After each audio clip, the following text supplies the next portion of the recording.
احباب گرامی، اسٹیج پر صدر عالی مرتبت حضرت خواجہ غلام قطب الدین فریدی دامت برکاتہ العالیہ کے ساتھ چھیو شریف سندھ سے تشریف لائے ہوئے ہمارے معزز مہمان پیر سید عبداللہ شاہ صاحب جلوہ فرما ہیں، اور ان کے ساتھ محترم پروفیسر ڈاکٹر محمود احمد کاوش صاحب پرنسپل ایلیمنٹری کالج، وہ بھی تشریف فرما ہیں، اور شہر اقبال سے تشریف لائے ہوئے بہت ہی ہمارے معزز و محترم مہمان پروفیسر محبوب احمد عارف صاحب جو چیئرمین شعبہ انگلش ہیں برے کالج سیالکوٹ سے، وہ بھی اسٹیج پر تشریف فرما ہیں۔ اب میں صدر علی وقار محترم حضرت خواجہ غلام قطب الدین فریدی صاحب کی خدمت میں التماس گزار ہوں کہ آپ تشریف لائیں اور اپنے خیالات عالیہ سے ہمیں محسوس فرمائیں۔ محترم خواجہ غلام قطب الدین فریدی صاحب۔ نحمدہ ونصلی علی حبیبہ الکریم، اما بعد، اعوذ باللہ من الشیطان الرجیم، بسم اللہ الرحمن الرحیم۔ یا ایھا الذین آمنوا اتقوا اللہ وکونوا مع الصادقین۔ صدق اللہ مولانا العظیم، صدق رسولہ النبی الامین۔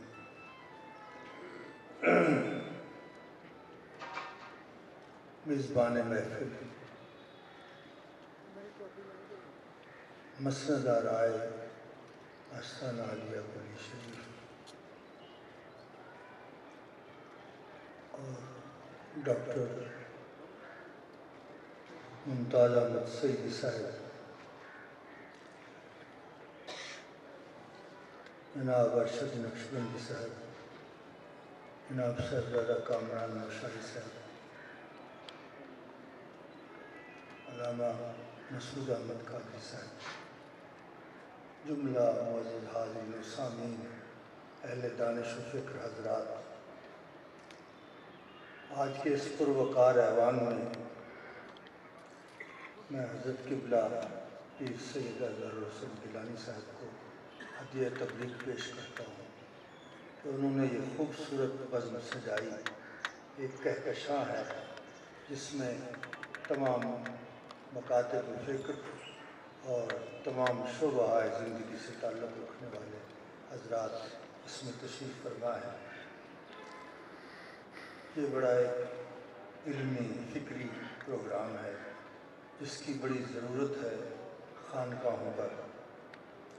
میں اکثر خانقاہوں پہ جا کر ایک بات کہا کرتا ہوں، اکثر ان لوگوں کے اوپر سے گزرتی ہے جن کے لیے میں کہتا ہوں، وہ یہ کہ گلائے جفائے وفا نما جو حرم کو اہل حرم سے ہے، جو میں بت قدے میں بیاں کروں تو صنم پکارے ہری۔ الحمدللہ اس آستانے پر یہ فروغ دیا انہوں نے اس شعبے کو، اور مجھے بڑی خوشی بھی ہوتی ہے اور اس کا انتظار بھی رہتا ہے دنوا دنوا میں گنوں، تو یہ کیفیت رہتی ہے۔ بڑی پرمغز گفتگویں ہو چکی ہیں، میں تو صرف حاضری کے لیے حاضر ہوا ہوں، بلکہ اس آستانے پر اتنا کہنے کے لیے حاضر ہوا ہوں، یہ کون کھڑا دربار ہمارے، کبھی تو صاحب پوچھے تھے، بس اتنی سی بات ہے۔ آیے مبارکہ میں نے تلاوت کی ہے جس میں اللہ نے فرمایا یا ایھا الذین آمنوا، اے ایمان والے لوگوں۔ اگلا خطاب ان لوگوں سے ہے جن کے ایمان مومن ہونے میں کوئی شک نہیں، جنہیں اللہ نے خود ایمان والا فرما دیا۔ اس کے بعد دو چیزیں اور فرمائی کہ تم مومن تو ہو، ایماندار تو ہو، لیکن دو چیزیں اور ضروری، ایک تو اتقوا اللہ اور دوسری ہے وکونوا مع الصادقین۔ اتقوا اللہ کا معنی جو ہم نے علماء سے پڑھا وہ یہ ہے کہ اللہ سے ڈرو، یہی معنی کرایا جاتا ہے، لیکن صوفیہ کے ہاں اس کا معنی کچھ اور ہے، وہ میں آپ کی خدمت میں پیش کرتا ہوں۔ لیکن اس سے پہلے میں یہ بات آپ تک پہنچانا چاہتا ہوں کہ معنی جو ہوتے ہیں ان میں کچھ فرق ہو جاتا ہے۔ کیوں؟ اس لیے کہ ہر ایک کا زاویہ نظر الگ ہوتا ہے۔ علماء بھی ترجمہ کرتے ہیں، صوفیہ بھی ترجمہ کرتے ہیں۔ علم کا انکار نہ اس طرف ہو سکتا ہے نہ اس طرف ہو سکتا ہے، علم دونوں طرف ہے، لیکن اس علم کا فرق ضرور ہے۔ کیسے؟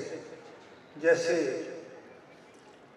ایک آدمی نے پڑھ لیا کہ چینی میٹھی ہوتی ہے، اس نے کبھی چکھی نہیں، صرف پڑھ لیا۔ اور ایک آدمی وہ ہے جس نے چکھی ہے۔ تو کچھ لوگ پڑھ کر بتاتے ہیں، کچھ لوگ چکھ کر بتاتے ہیں۔ کچھ لوگوں کے پاس علم الاوراق ہے، کچھ لوگوں کے پاس علم الاسواق ہے۔ تو عام علماء جو ہیں ان کے پاس علم الاوراق ہے، ورقے میں جو لکھا ہوا ہے، اور صوفیہ کے پاس علم الاسواق ہے، وہ ذائقے چکھ کے پھر بتاتے ہیں۔ یہ فرق پڑتا ہے۔ تو اب صوفیہ کا ترجمہ میں عرض کرتا ہوں۔ یہ بات سن کے اللہ سے ڈرو ڈرو ڈرو، ایک ڈراؤنا سا ماحول پیدا کر دیا گیا کہ بس اللہ کا نام آئے تو ڈر جاؤ۔ یہ نہیں بتایا جاتا وہ محبت کتنی کرتا ہے۔ 70 مائیں اتنی محبت نہیں کر سکتی جتنی وہ محبت کرتا ہے۔ تو پھر اتقوا اللہ کا معنی کیا ہوگا؟ ایک حدیث پاک میں عرض کرتا ہوں۔ صحابہ کرام فرماتے ہیں کننا اذا اشتد الحرب، جب جنگ زوروں پر ہوتی تھی تو ہم کیا کرتے تھے؟ اتقینا برسول اللہ صلی اللہ علیہ وسلم، ہم حضور کو اپنے درمیان اور دشمن کے درمیان لے آتے تھے۔ اتقوا اللہ کا معنی یہ ہے کہ جب تم پر نفس حملہ کرے، جب تم پر کوئی دشمن حملہ کرے، جب تم پر کوئی شیطان حملہ کرے، اللہ کی ذات کو درمیان میں لے آؤ، تم پہ کوئی کسی چیز کا اثر نہیں۔ اتقوا اللہ کا معنی یہ ہے صوفیہ کا۔ اتقوا اللہ، اور ایک تو خدا کی ذات کو درمیان میں لاؤ، اور اس ذات کو درمیان میں لانے کے بغیر عبادت ہی نہیں ہوتی۔ حضور مولا کائنات کرم اللہ تعالیٰ وجہ الکریم فرماتے ہیں لم اعبد ربا لم ارہ، میں اس رب کی عبادت ہی نہیں کرتا جس کو میں دیکھ نہ رہا ہوں۔ عبادت کی معیار، عبادت کی معراج یہ ہے کہ اس کو دیکھ کر اس کی عبادت کی جائے۔ ان تعبد اللہ کانک تراہ، رب کی عبادت اس طرح کر کہ گویا کہ تو اس کو دیکھ رہا ہے۔ آگے فرمایا ان لم تکن تراہ فإنہ یراک، اگر تو اس کو نہیں دیکھ رہا تو بے شک وہ تو تجھے دیکھ رہا ہے۔ اور میں ارشد نقشبندی صاحب سے معذرت کے ساتھ اس کا ترجمہ کروں گا کہ اسی میں دیکھنے کا نسخہ موجود ہے صوفیہ کا، اور وہ یہ کہ علم تکن تراہ ہو، اگر تو اس کو نہ دیکھ رہا ہو، اس کا معنی حال والا بھی ہو سکتا ہے، استقبال والا بھی ہو سکتا ہے، تھوڑا سا پاس دینا پڑے گا صرف۔ وہ کیا ہے؟ علم تکن، اگر تو نہ ہو تو تراہ ہو، اس کو دیکھ لے گا۔ اس کے دیکھنے میں تیرا اپنا وجود حجاب بنا ہوا ہے۔ جب تو اپنے آپ کو اٹھا لے گا درمیان سے، پھر وہ تو اس کو دیکھ لے گا۔ یہ جو لوگ نہیں دیکھ سکتے اس کی وجہ یہی ہوتی ہے کہ اپنی ذات کو انہوں نے حجاب بنایا ہوا ہے۔ جب اپنی ذات کو اٹھا لو گے، پردہ ہستی موہ، بیدم صاحب فرماتے ہیں پردہ ہستی موہوم اٹھا دو پہلے، پھر جہاں چاہو وہیں یار کو دیکھا کرنا۔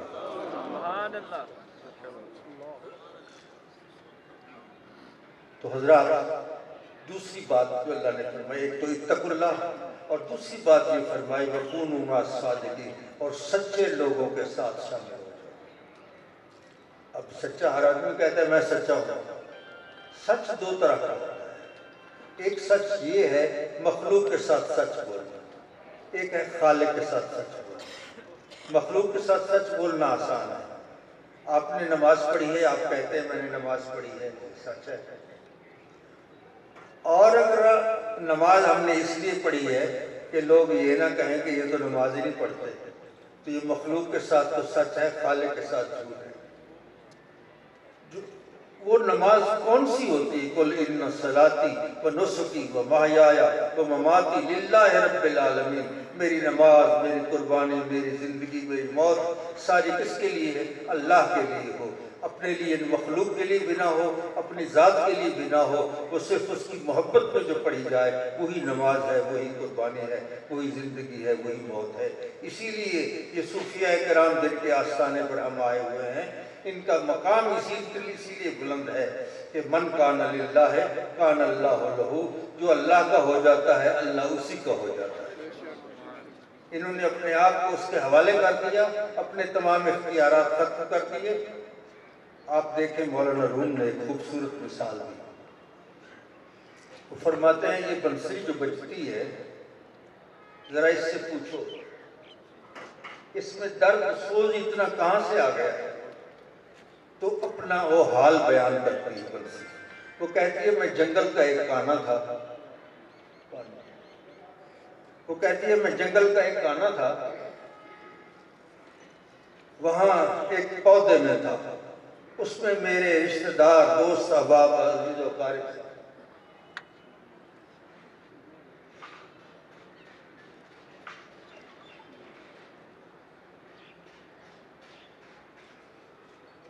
میں سدیدی صاحب کی نظر ایک شیئر کرتا ہوں۔ یارب سے چشمائیس محبت کے من ازاں، یک جراب خردم و دریا گیستم۔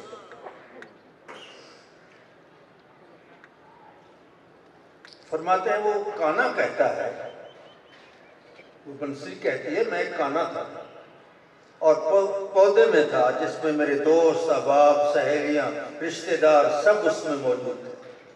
پھر میں نے کیا کیا؟ اپنے سلوک کے راستے کی بات کرتی ہے۔ پھر میں نے کیا کیا؟ ایک کی خاطر میں نے سب کو چھوڑ دیا اور میں ایک کا ہو گیا اور اپنے تمام اختیارات اس کو دے دیے۔ اس نے مجھے اوپر سے کاٹا، نیچے سے کاٹا، میں نے اف نہیں کی، میں نے سی نہیں کی۔ کیوں؟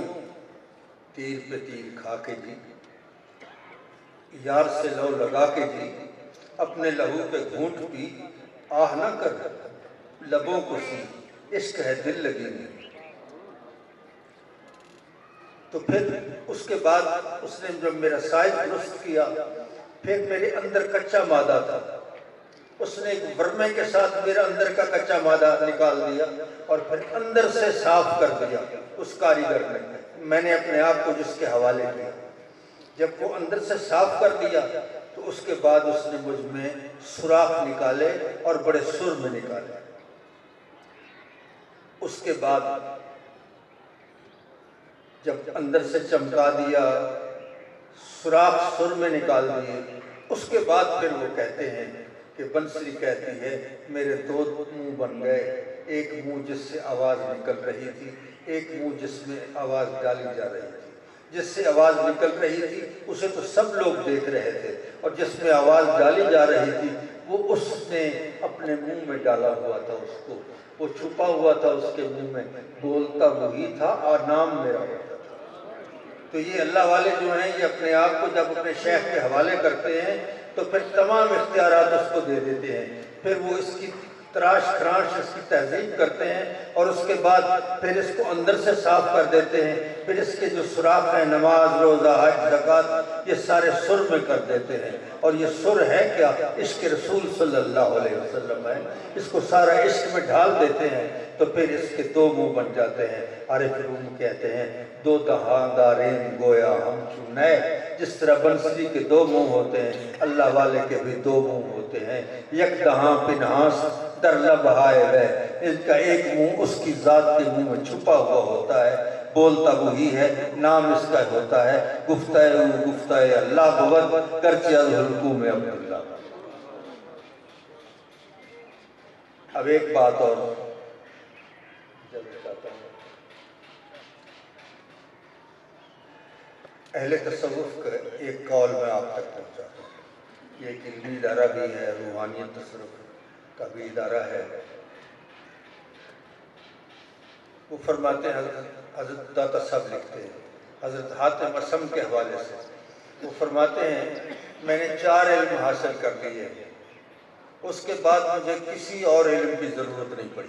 یہ بات پلے باندھنے والی ہے۔